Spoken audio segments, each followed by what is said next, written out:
Zvanyatsokuratidza kuti vanhu munyika yeZimbabwe vaneta. Panguva ino iyi aiwa nhamo yarova vanhu munyika yeZimbabwe. People vakuti enough is enough. Vari panapa vachibvunza aiwa the leadership pamwechete nemutungamiri wenyika kuti aiwa these guys how do they feel, uye vanokunyatsokuvata sei kana vanyatsoziva kuti aiwa they are smuggling, they are taking each and every cent aiwa inofanira kunge ichiona the welfare yemacitizens. Saka mina masvika muda nyiko panapa ndopanodiwa subscribe or like or turn the bell icon. Tipinda pahendo aiwa yevakomana mapolitical commentators anoti mamabuda nyora chiti listen to the women of Zimbabwe crying, when will this end? Idi Mnangagwa and sons, how do you honestly sleep at night? You are pushing Zimbabweans, no treated water, no decent health care, no jobs, no food, no electricity, no clothing, etc. Now you are allowing Zimra to take people's goods from trucks, hopes.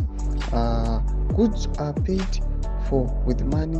Where do you take these goods? For sale, auction. And where does the money go? Cry my beloved Zimbabwe.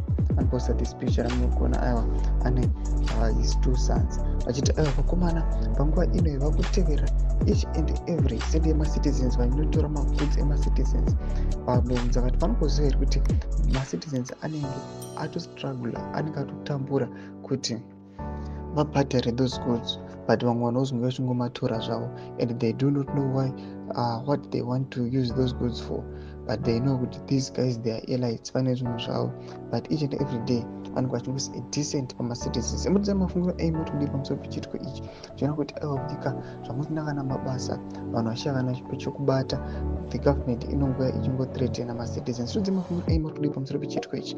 Vada comment section medu, musana kusubscribe or like and turn the bell icon.